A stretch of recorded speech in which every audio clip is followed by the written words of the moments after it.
ऐसे लोग जो समाज में भी नहीं आते, समझ में भी नहीं आते, ये एज गुड एज आतंकवादी है। इन लोगों को पकड़ के मारना चाहिए, चाहे लड़का हो या लड़की। लड़कियों को भी, औरतों को पकड़ के मारना चाहिए इन लोगों को। औरतों का नाम बदनाम कर रही है लड़कियां। सॉफ्ट कोटा खोल के बैठ जाओ ना तुम लोग, तुमको पैसा ही कमाना इस तरह से हिजड़ेगिरी करके। तो आगे बढ़ रहे हैं अगली खबर की तरफ। इंडियाज गॉट टैलेंट शो में की गई अश्लील टिप्पणी के मामले में रणवीर इलाहाबादिया, समय रैना और जो अन्य आरोपी हैं, आज राष्ट्रीय महिला आयोग के सामने उन्हें पेश होना। Vulgar, dirty comments, dirty videos, dirty so-called humor which is not funny is all being promoted, and this has been going on for the last few years. I want to ask everyone tonight, if you're a subscriber, unsubscribe. If you're a sponsor, so stop sponsoring.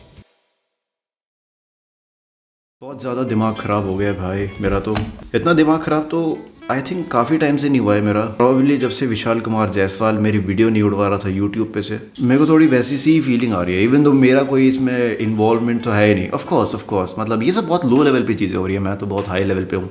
Supreme court censorship laws डाल देगा भाई, क्या YouTube बनाऊँगा मैं भाई। मैं तो सीधा जेल जा रहा हूँ। यूट्यूब इज़ वन थिंग जो आप जनरली अकेले बैठ के देखते हो, मतलब this it's your comfort space, it's something, it's not TV, you can't compare it to TV. People go to watch content because they find it comforting, लेकिन अगर उसमें भी फिल्टर्स लग जाए तो क्या फायदा भाई। मैंने इंट्रोडक्शन नहीं दिया। ऑफ कोर्स समय रैना का शो उड़ गया है बेसिकली, इंडियाज गॉट टैलेंट। काफ़ी अच्छा शो जा रहा था, मतलब काफ़ी मज़ा आ रहा था लोगों को देखने में। मैं खुद देखता था भाई, मतलब मैंने मेंबरशिप ले रखी थी and I used to enjoy it. जो भी जोक मारे गए उस शो में, हर एक जोक के पीछे समझ आ रहा था कि किसी का इंटेंट खराब नहीं था भाई, सब बस मस्ती मजाक कर रहे थे वहाँ पे। बेसिकली एक एपिसोड आया जिसके अंदर आशीष चंचलानी और रणवीर अलावादिया थे मेन, तो उसके बाद जसप्रीत सिंह और अपूर्वा भी थी if I am not wrong. और रणवीर अलावादिया ने कुछ ऐसा अनाप शनाप आटू जोक मार दिया। देखो मेरे को ये भी सेंसर करना पड़ा, यही होने वाला है दोस्तों। अब देखो रणवीर अलावादिया बेयर बाइसेप्स की क्या इमेज है, स्पिरिचुअल वीडियोस बनाता है, मेडिटेशन वीडियोस बनाता है। पर इसका मतलब ये नहीं कि वो खुद एक बाबा है, कोई गुरु है। इसका मतलब ये नहीं कि वो जब फ्री टाइम होता है तो वो चुपके से हवा में उड़ने लग जाता है। वो जोक मार सकता है भाई, it was a comedy show man. कोई भी और ये जोक मारता था तो किसी को फ़र्क नहीं पड़ता, लेकिन रणवीर अलाहाबादी ने क्योंकि मारा है तो फिर लोगों को फ़र्क पड़ा। क्योंकि अब जब आप ट्रेडिशनल मीडिया के साथ ज़्यादा इन्वॉल्वमेंट रखने लग जाते हो तो सीधी सी बात है, उनकी आइज़ भी आपके हर कमेंट पे पढ़ने लग जाती है। और यही हुआ। पहली बात तो वो जोक जो इतना ऑफेंसिव सबको लग रहा है वो उसका था भी नहीं। इट्स नॉट लाइक उसने अपने मन में फटाफट से ऐसे वाह क्या टेस्टी जोक है ऐसे बना के फेंक दिया, ऐसा कुछ नहीं था। It was an 8 year old Reddit joke man, 8 year old, जो कि ऑलरेडी 3-4 बार मैंने अलग अलग यूट्यूब वीडियोस में देख रखा है। आई थिंक एक बार मैंने साइडमेंट में देखा था और बाकी तो 1-2 मैंने रील्स में देख लिया कि भाई और भी जगह पे बोला गया है ये सेम जोक। अब भाई मैं तुम्हें बताता हूँ, अब मान लो मैं तुम्हें एक बहुत ही डार्क सा जोक सुना दूँ और उसके बाद तुम एक ऐसे कॉन्वर्जेशन में किसी और इंसान के साथ चले जाओ जहाँ पे तुम उसको डार्क जोक सुना रहे हो, तो मोस्ट प्रॉब्ली तुम उसको वो जोक सुना दोगे जो मैंने तुम्हें बताया। पर इसका मतलब ये थोड़ी ना है कि वो जोक तुम्हारी थिंकिंग है, नहीं। पर जैसा भी है चलो ठीक है, उसको ये नहीं मानना चाहिए था joke. It's not a good joke, it was not a good joke. मेरे को तो हंसी भी नहीं आई भाई उस जोक पे, मतलब बहुत ज़्यादा अनकंफर्टेबल जोक था, मैं मानता हूँ। पर भाई उसने सॉरी बोल दिया और क्या करे आदमी। Turns out Guwahati police, Jaipur police, Mumbai police उस बंदे के पीछे पड़ चुकी है रणवीर अलाहाबादिया के। क्यों? क्योंकि उसने एक जोक मार दिया। फिर क्या भाई, अगले दिन शो पे जो बाकी पैनलिस्ट भी थे ना, उन पे किसी ना किसी रीजन से FIR करवा दी। उसके बाद भाई सारी न्यूज़ में यही बात चल गई, नेशनल न्यूज़ में आ रही भाई, अर्नब गोस्वामी की डिबेट में रणवीर अलाहाबादिया का जोक चल रहा है। बाबा लोग बोल रहे हैं इसको फांसी दो क्योंकि इसने सनातन धर्म का अपमान किया है। लाइक भाई क्या, उस पूरे जोक में कोई भी रिलीजन वाला कुछ भी एस्पेक्ट नहीं था। जस्ट बिकॉज कोई बंदा हिंदू है इसका मतलब ये नहीं कि अगर वो कोई खराब जोक मारा है तो वो अपने रिलीजन को ही डिसरिस्पेक्ट कर रहा है। हो जाती है भाई गलती, सबसे गलती होती है भाई। आई एम प्रीटी श्योर इस बाबा से भी गलती होती है भाई। और भाई मैंने ये क्लिप देखी भाई इस बाबा की, मेरा इतना दिमाग खराब हो गया ना तो मैंने ये देखी। इलाहाबादिया समय रैना का आप लोग प्रोग्रेसिव नहीं है इसका मतलब ये थोड़ी ना है कि आदमी करना बंद कर दे। एक गलती पर उनको माफ कर देना चाहिए, साफ कर देना चाहिए। मतलब आपसे ऐसी कोई गलती हो जिससे सनातन हिंदू धर्म को घाटा हो तो माफ की जगह साफ कर देना चाहिए। हम इसके पक्ष में हैं। बहुत गहरी बात बोल रहे हैं अभी। हाँ, इसलिए देखो हमको कई बार ना कोरोना समय पे किंग जॉन्ग बहुत अच्छा लगा। नॉर्थ कोरिया वाला। हाँ, वो भी बहुत ऊंचा था। वो कह रहा है जितने को कोरोना है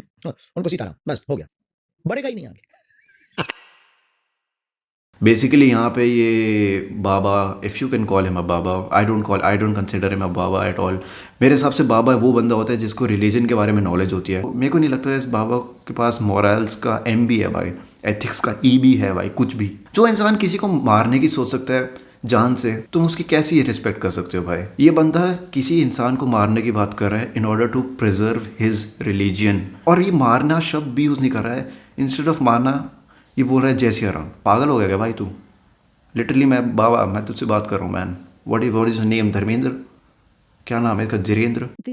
तुम लोगों ने ऐसा किसी और रिलीजन में भी देखा होगा जिसमें अपने रिलीजन को प्रोटेक्ट करने के नाम पे भगवान का नाम लेके एकदम से किसी को मार दिया जाता है।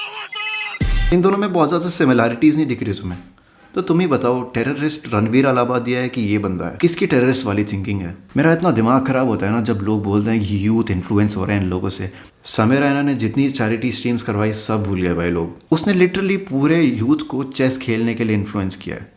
मैं अपने कितने सारे दोस्तों को जानता हूँ जिन्होंने चेस खेलना स्टार्ट किया।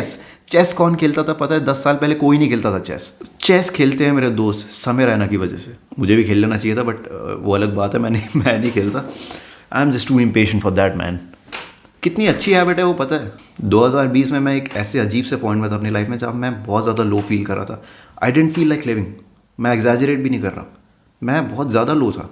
और उस टाइम पे मेरे एक दोस्त ने मुझे बियर बाइसेप्स के पॉडकास्ट रिकमेंड करे and I know it's kind of cringe. कभी कभी बीच में अजीब से पॉडकास्ट बनाता है वो आदमी, लेकिन भाई उसके कुछ पॉडकास्ट देख के मेरे को अच्छा लगा है भाई। I felt good. I remember उसका एक पॉडकास्ट था श्रुति के साथ। She used to make reels, I don't know, Shruti Dikshit. भाई वो देखने के बाद आई फेल्ट लाइक मुझे भी कुछ करना चाहिए लाइफ में। मतलब मुझे कुछ नया हॉबी स्टार्ट करना चाहिए, कुछ नया स्टार्ट करना चाहिए। And that's how I started this channel. This channel has been a support for me. मतलब मुझे पता है कि मेरे पास कुछ भी नहीं होगा, अगर मतलब सब कुछ ही मेरे पास चले जाएगा तो एटलीस्ट मेरे पास ये चैनल है। अगर ये चैनल भी चले जाएगा तो मैं एक नया चैनल बना के कुछ ना कुछ कर सकता हूँ। मतलब अब टाइम पास कर सकता हूँ। मतलब both of them have been a big inspiration for either me और my friends. And I consider कि मतलब हम ही लोग हैं जिनकी बात कर रहे हैं कि हम लोग बहुत गंदा इन्फ्लुएंस हो रहे हैं। पर मुझे तो ऐसा पर्सनली नहीं लगता टू बी ऑनेस्ट। कितना रैंट कर दिया मैंने, लेकिन मेरा सबसे ज़्यादा दिमाग ख़राब हो रहा है दोस्तों सुप्रीम कोर्ट के स्टेटमेंट के बाद। मैं पता है इस बारे में वीडियो नहीं बनाने वाला था, लेकिन जब सुप्रीम कोर्ट ने स्टेटमेंट दिया कि अब सेंसरशिप लॉज आने वाले हैं ये यूट्यूब वगैरह पे, तब मेरा तो दिमाग ही किलस गया भाई। कंट्री में हर आदमी यूट्यूब देखता है, इंस्टाग्राम कंज्यूम करता है, ऑलमोस्ट हर आदमी एट दिस पॉइंट। और वो उनका कंफर्ट जोन होता है। अब वो डिपेंड करता है कि कौन क्या देखता है। कोई फैमिली व्लॉग्स देखता है, कोई रोस्ट वीडियोस देखता है, कोई कमेंट्री वीडियोस देखता है, कोई कुछ देखता है, कोई स्टैंड अप कॉमेडी देखता है। सब लोग अपना अलग अलग चीज़ें देखते हैं भाई। लेकिन अब अगर इन सब छोटी मोटी चीज़ों पे भी सेंसरशिप लॉस लग जाएंगे तो भाई क्या फ़ायदा? दुनिया भर की दिक्कतें हो रखी हैं। सुप्रीम कोर्ट के पास और भी कितने सारे काम होंगे भाई, लेकिन अभी सुप्रीम कोर्ट बैठ के डिसाइड कर रहा है कि रणवीर अलाहाबादिया ने जो जोक मारा वो सही है कि नहीं। तुम समझ रहे हो ये कितना बड़ा वेस्ट ऑफ टाइम है देश के रिसोर्सेज का। टेररिस्ट बुलाया जा रहा है रणवीर अलाहाबादिया को। अगर तुम्हें पता है टेररिस्ट क्या होता है, बॉर्डर पे जाके किसी आर्मी वाले से पूछो कि टेररिस्ट क्या होता है, भाई वो बताएगा तुम्हें। लास्ट वीक अखनूर में आईडी ब्लास्ट में कैप्टन KS बख्शी और नायक मुकेश शहीद हो गए। पर ये तुम्हें नहीं पता होगा, ये शायद से तुम पहली बार सुन रहे होगे। एंड इसके लिए मैं तुम्हें ब्लेम भी नहीं कर रहा हूँ, क्योंकि सारी न्यूज़ में तो बस एक ही बात चल रही है दोस्तों कि रणवीर अलाहाबादिया ने गलत जोक मार दिया। मेरे को पता है बॉर्डर क्या कर रहा है। बॉर्डर ये कर रहा है कि अभी ये सेंसरशिप लॉज लग गए ना तो काफ़ी मुश्किल सीन हो जाएगा। पता है क्या सीन है? तुम जो भी क्रिएटर ले लो ना, हर क्रिएटर ने कुछ ना कुछ ऐसा तो बोला ही है कि उसके खिलाफ कुछ ना कुछ हो जाए। तो एट सम पॉइंट तुम देखोगे सारा सब कुछ फिल्टर्ड ही आएगा तुम्हारे पास। तुम जो भी देखोगे तुम्हारे पास फिल्टर्ड आएगा। तो अगर तुम ऐसा चीज़ चाहते हो तो ठीक है, वरना तो बोलना पड़ेगा इसके अगेंस्ट मेरे हिसाब से। आई जस्ट होप ये सेंसरशिप लॉज ना लगे भाई। और ये रणवीर अलाहाबादिया के पीछे पुलिस भेजना बंद करो भाई। हद ही हो गई, जेल में भिजवाओगे।